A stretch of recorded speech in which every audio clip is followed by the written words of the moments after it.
Everyone writes on the ceiling. Everyone writes freaking everywhere. And look what I've come across here. You don't see this very often.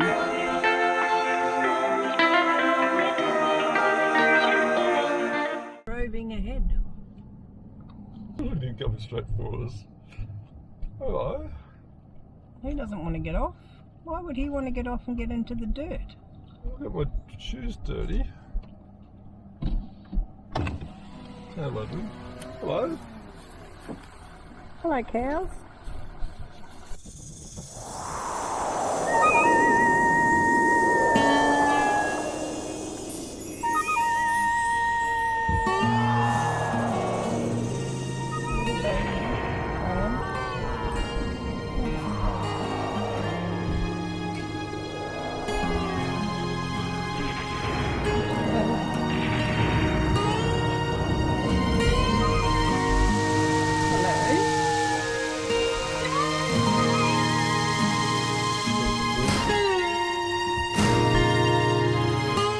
So we actually left Muttaburra today. We headed down to what was called, Joe? It started with A? Aramak. And we got our gas bottle filled. It was probably the only place we could get a gas bottle filled. Most of them were actually swap and go. So actually at the Nat Buchanan Bridge, and just for the night. I'd say it had been pretty boggy before, but it's quite dried out now. Got some fellow campers over here. The bridge was actually named after Nat Buchanan because he was one of the early pastoralists here. He actually ended up having the largest sheep station in the whole world, covering an area more than 1 million hectares, which is basically 1.5 million football fields. His farm here was called Bowen Downs, and they actually went through lots of hardship through the wars, through drought, flooding and famine and all that type of stuff, and it's still going today. So I'll get the drone up in the morning and see how we go. This is the Nat Buchanan Bridge. It goes over the Cornish Creek, and it was actually built back in 2012 and named after Nat for all the work he did in the area, supplying stock to Australia and overseas. Here's some of the Cornish Creek. A bit dry at the moment, so just got some water holes. But say the old road, you can see there would have been an old bridge coming across here, and this is the new one with new alignment. There's a nice little water hole, part of the river. Fairly dry up there. It comes around quite nicely. Great place to spend a hot afternoon.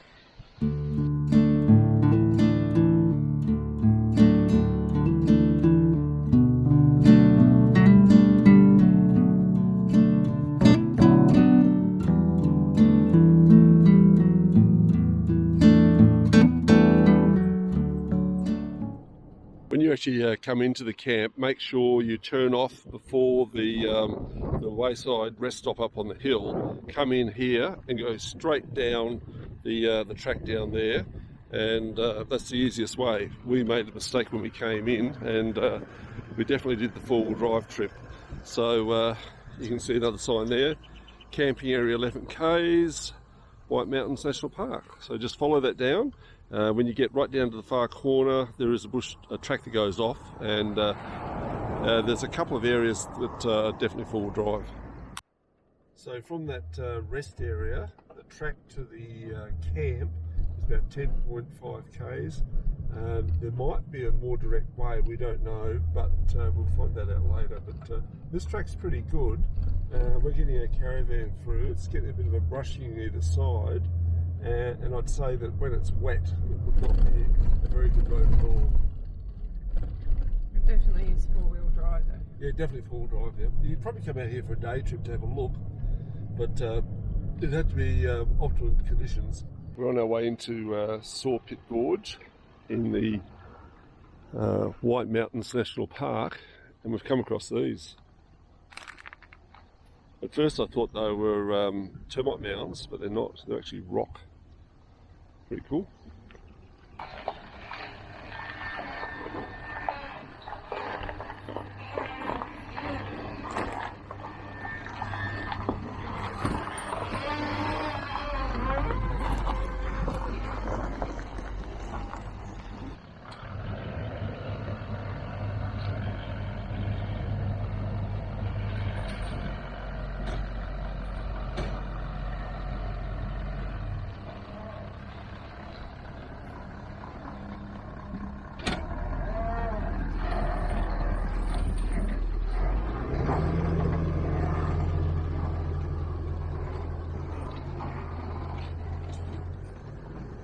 Yeah.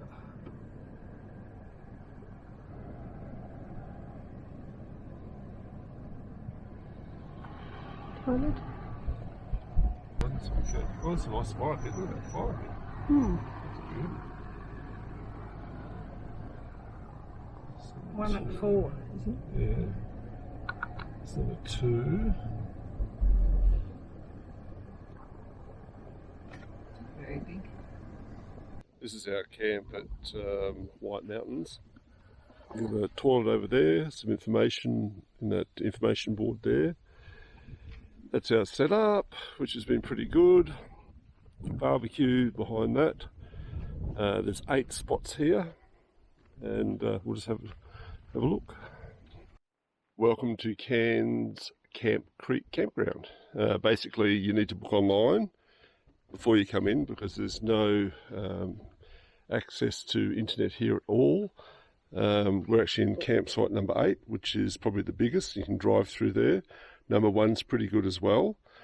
You've got these ones here, but you've got some trees. So basically, I'd say 8 and 1 are the best. Toilets here. It says here, fire's not allowed, but that's incorrect because they've put fire pits in. And online they say you can actually have fire pits. But there's actually a booking thing here with paper, but that's no longer the case because somebody has actually ripped it off.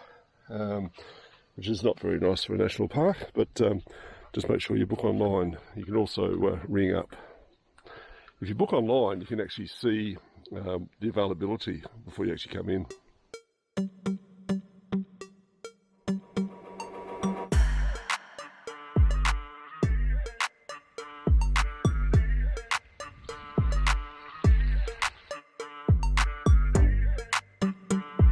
Sawpit Gorge Lookout.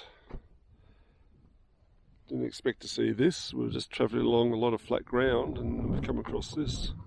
What do you reckon, Joey? Pretty spectacular. Yeah.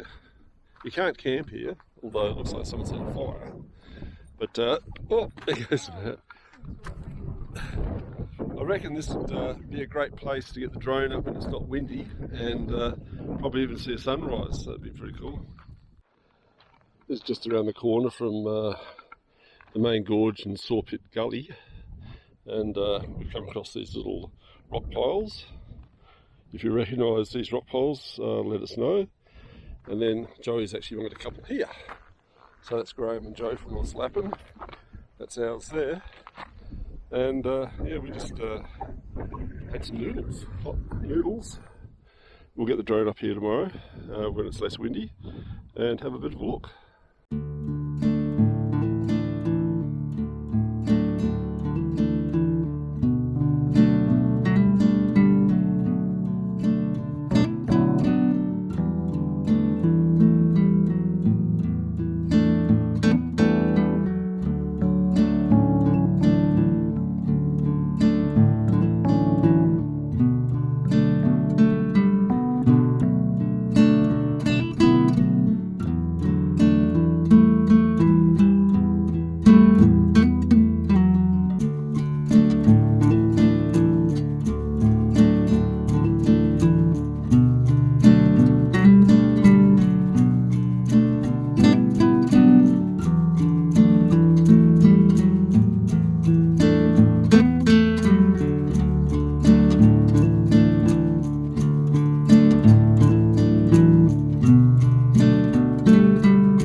not sure if you've seen this before, but one of the side effects of erosion is where a pebble or a rock is actually sitting on some soil that gets washed away, and you actually end up with the rocks protecting the pillar of dirt or soil and making these formations.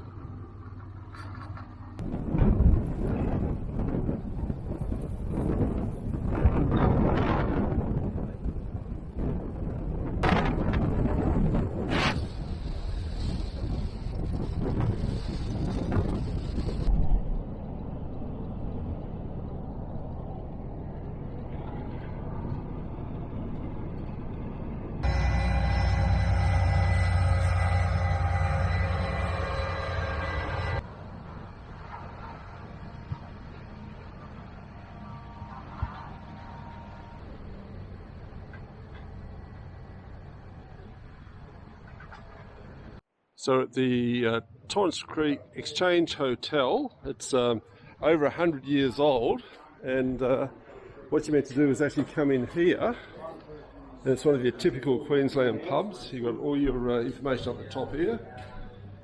You've got a couple of locals here having a beer. Everyone writes on the ceiling. Everyone writes freaking everywhere. And then you've got OZLAPN just there, so we've been here. Yeah, not a better place. I've just come up to this wayside point to upload my video that I took at Longreach, and look what I've come across here. You don't see this very often, and this is pretty cool. So tell me about your birds. Oh, they're homing pigeons. Yes. So we're from Townsville. Townsville, yes. Yeah, and this is approximately, I think it's the 5th or 6th race we've had for the year. Oh yeah, yeah. Yeah, so there's a couple of members. It's not just myself, but there's a few members of the club. Yes. Yeah, I mean, we do the driving, they do the flying. That's good. So how many birds would you have here? I would say approximately 250 all up. Okay, yes. Roughly. And are they all the same type? No, there's different families. So you've got like some are like Jensen's, Van Loons, a few other things. Yes. I'm not 100% sure. Yep. I'm not really into the breeds. Okay, so how fast do they actually fly? Depending on the wind conditions. Yes. Like some have been recorded up to fly like 1,700 meters a second. Okay. But they'll probably have a bit of a side wind tomorrow. Right. So it might be anywhere from the 800, 900 meters a second. Okay, no. And they've got tags on their legs. What are the tags on their legs? So one's a life band, yes, which gives us the number. The other one's a race rubber. Okay. So when we get back to when they fly back to the loft, everyone's in different locations. Okay. Everyone's got a clock. Yes. And you put a little rubber in, and you turn the little key, and it stamps the time. Oh, okay. That's good. So that's how we work out like whose birds flew the fastest home to their loft. And what if they all sort of arrive at the same time? Is it pretty flat out doing that? The clock's working overtime? Just grab the first one, that's it. We only record one bird, that's it. Oh, okay. Yeah. But it does happen. I mean, last week I probably had about 20 birds on the drop. Yes. But yeah, it really varies. Yep. And what's the name of the sport, like racing pigeons? Is there just racing pigeons, that's it? Oh, it's good. So you're pretty well set up here. You've got your water, you've got your feed. Yeah, yeah. And so how many kilometres do you drive and have to stop and do this for them? It depends on the driver and the distance, but as we're heading to like Forest End, it's about probably 5.5, 6 hour drive with the trailer on. Okay. So probably about 3 hours in. Yeah, cool. So about halfway, and then we'll pull up there for the night, camp, and then we'll feed them. Oh, well done. Okay, well, hopefully they all make it home this time. Yeah, hopefully. And yeah, well done. Nice to meet you. No worries. Okay, catch it. Cheers. Well. Yeah, Graham. Yeah. Cheers. It'd be a different story if this river was flowing, and probably the access to the camp back that way wouldn't be possible. But this is as four-wheel driving as it gets, just coming down here. There's probably about a metre drop that comes down, but if you take it easy, you should be right. Hot tip, if you have a chance to go for a walk, There's heaps and heaps of interesting rocks just off the ford here, and yeah, lots of different rocks to explore and gossip. Let's go for a walk up the creek.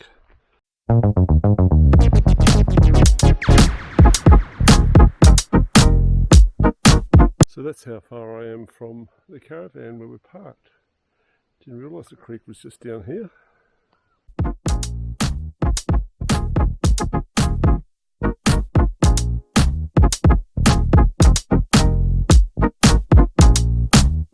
This is the cliff, probably less than 500 metres from the camp, and you can just see here where the water's slowly washing it away.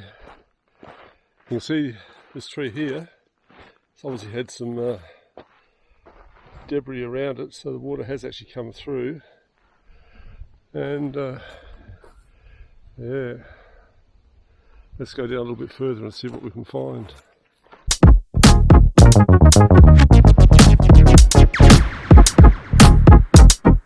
Here's the second cliff, probably about 200 metres further on from the last one.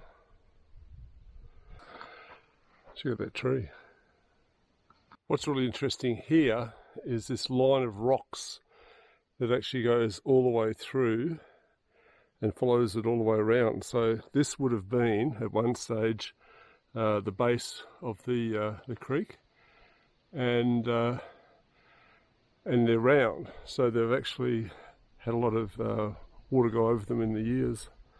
So I just noticed there's this lot of rocks here, but even further up over there, running along the top up there, there's another layer. So these are all different layers of the river, and then it's sort of slowly cut right down.